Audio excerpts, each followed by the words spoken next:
Welcome to kitchen queen. இன்றைக்கி நம்ம பார்க்க போகிற ரெசிபி ஒரு ஈவினிங் ஸ்நாக் ஐட்டம் தான். முட்டையும் ப்ரெட்டும் வச்சு செய்ய போகிற ஒரு ஈவினிங் ஸ்நாக். இது வந்து ரொம்ப ஈஸியாகவும் சிம்பிளாகவும் செஞ்சிடலாம். இது செய்யறதுக்கு உங்களுக்கு மொத்தமாகவே ஒரு 1/2 hour கூட ஆகாது.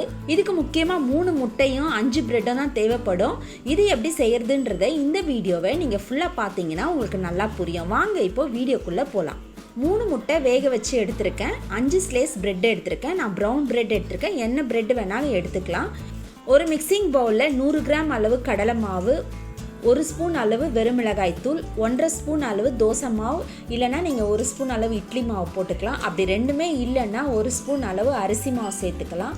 1/2 ஸ்பூன் அளவு இஞ்சி பூண்டு விழுது, உப்பு சேர்த்து தண்ணி நல்லா சேர்த்து நம்ம பஜ்ஜி மாவுக்கு எப்படி நம்ம மிக்ஸ் பண்ணுவோம் அந்த மாதிரி நம்ம மிக்ஸ் பண்ணி வச்சுக்கலாம். உங்களுக்கு காரம் கொஞ்சம் அதிகமாக தேவைன்னா நீங்கள் வெறுமிளகாய் தூள் கொஞ்சம் அதிகமாக சேர்த்துக்கோங்க. சேர்த்துட்டு நல்லா கலந்து விட்டுருங்க. உப்பு காரம்லாம் பார்த்துக்கோங்க. ரொம்ப தண்ணியாகவும் ஆக்கிடாதீங்க, ரொம்ப திக்காகவும் இருக்கக்கூடாது. நம்ம நார்மலாக எப்படி பஜ்ஜிக்கு நம்ம மாவு மிக்ஸ் பண்ணுவோமோ அந்த மாதிரி நம்ம மிக்ஸ் பண்ணி வச்சுக்கணும். பாருங்கள், இப்போ நல்லா மாவு மிக்ஸ் ஆகிடுச்சு. தண்ணியை வந்து ஒரேடியாக ஊற்றாமல் கொஞ்சம் கொஞ்சமாக தண்ணி சேர்த்து கலந்துக்கலாம். அப்போ தான் ஒரேடியாக ஊற்றிட்டிங்கன்னா தண்ணி நிறைய ஆகிடுச்சுன்னா ஒன்றும் பண்ண முடியாது. அதனால் தண்ணியை வந்து பார்த்து கொஞ்சம் கொஞ்சமாக ஆட் பண்ணிக்கிட்டிங்கன்னா நல்லாயிருக்கும். கட்டி விழாமல் இந்த மாதிரி நல்லா கலந்துக்கோங்க. பஜ்ஜி மாவு பதத்துக்கு இந்த மாதிரி கலந்து வச்சுக்கோங்க. இப்போ வந்து அந்த நம்ம எடுத்து வச்சுருக்கோம் இல்லைங்களா 5 ஸ்லைஸ் ப்ரெட்டை, அந்த ப்ரெட்டை வந்து நல்லா இந்த மாதிரி சப்பாத்தி மணை வச்சு நல்லா உருட்டி விட்டுருணும். நல்லா தேய்ச்சிங்கன்னு வச்சுக்கோங்களேன். நல்லா ஃப்ளாட்டாக இந்த மாதிரி ஆகிடும். நம்மளுக்கு மடிக்கிறதுக்கு ஈஸியாக வரும். அந்த மாதிரி தின்னாக நம்ம இதை திரட்டி எடுத்துக்கணும். அந்த கார்னர்லாம் கட் பண்ணணுன்னு அவசியம் இல்லை. உங்களுக்கு வேணான்னு நீங்கள் நினச்சிங்கன்னா நீங்கள் கட் பண்ணிக்கோங்க. பட் இதுக்கு வந்து கட் பண்ணணுன்னா அவசியம் கிடையாது. பாருங்கள், இந்த மாதிரி நம்ம திரட்டியாச்சு. இப்போ வந்து நடுவில் இப்படி கட் பண்ணிக்கலாம். நான் வந்து முட்டையை வந்து 4 பீசஸாக கட் பண்ணுறேன் ஒரு முட்டையை. அதனால நான் ப்ரெட்டையும் 4 பீசஸாக கட் பண்ணிக்கிறேன். நீங்கள் வந்து சப்போஸ் 2 பீஸா முட்டையை கட் பண்ணிங்கன்னா நீ ப்ரெட்டையும் அதே மாதிரி 2 பீஸா கட் பண்ணிக்கோங்க.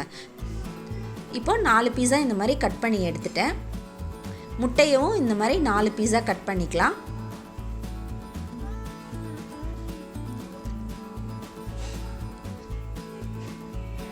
முட்டையை கட் பண்ணிவிட்டு இப்போ நம்ம வந்து எல்லா ப்ரெட்டையும் எல்லா முட்டையும் இந்த மாதிரி கட் பண்ணி வச்சுக்கலாம்.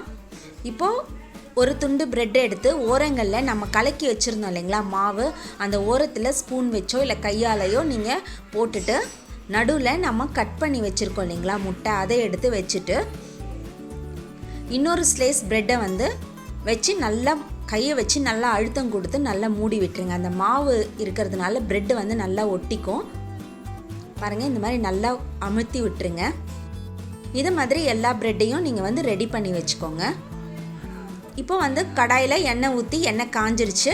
நம்ம ப்ரெட்டை வந்து அந்த மாவு ரெடி பண்ணி வச்சுருக்கோம் இல்லைங்களா அதில் ஃபுல்லாக டிப் பண்ணிவிட்டு இப்போ எண்ணெயில் போட்டுடலாம்.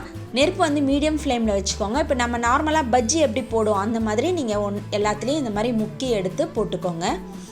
ரொம்ப சிம்லேயும் வைக்க வேண்டாம், ரொம்ப ஓரளவுக்கு மீடியம் ஃப்ளேம்லேயே வச்சிட்டிங்கன்னா இது ப்ரெட்டு தானே சீக்கிரமாக வெந்துடும் உங்களுக்கு. நல்லா ஒரு பக்கம் வெந்தவுடனே திருப்பி போட்டுக்கோங்க. பாருங்கள், நல்லா கோல்டன் ப்ரௌன் ஆகிடுச்சு. இது வந்து நல்லா சாப்பிட்றதுக்கு ரொம்ப நல்லாயிருக்கும், கிறிஸ்பியாக. நீங்களும் உங்கள் வீட்டில் இதை செஞ்சு பாருங்கள். உங்களுடைய ஃபீட்பேக்கை என்னுடைய கமெண்ட் பாக்ஸில் போடுங்க. உங்களுக்கு இந்த வீடியோ ரொம்ப பிடிச்சிருந்ததுன்னா உங்கள் ஃப்ரெண்ட்ஸ்க்கெல்லாம் ஷேர் பண்ணுங்கள், லைக் பண்ணுங்கள், கமெண்ட் பண்ணுங்கள். நம்முடைய சேனலை சப்ஸ்கிரைப் பண்ணாதவங்க சப்ஸ்கிரைப் பண்ணிக்கோங்க. பக்கத்தில் இருக்க பெல் பட்டனை மறக்காமல் கிளிக் பண்ணிக்கோங்க. மீண்டும் உங்களை அடுத்த ரெசிபியில் சந்திக்கிறேன். until then bye.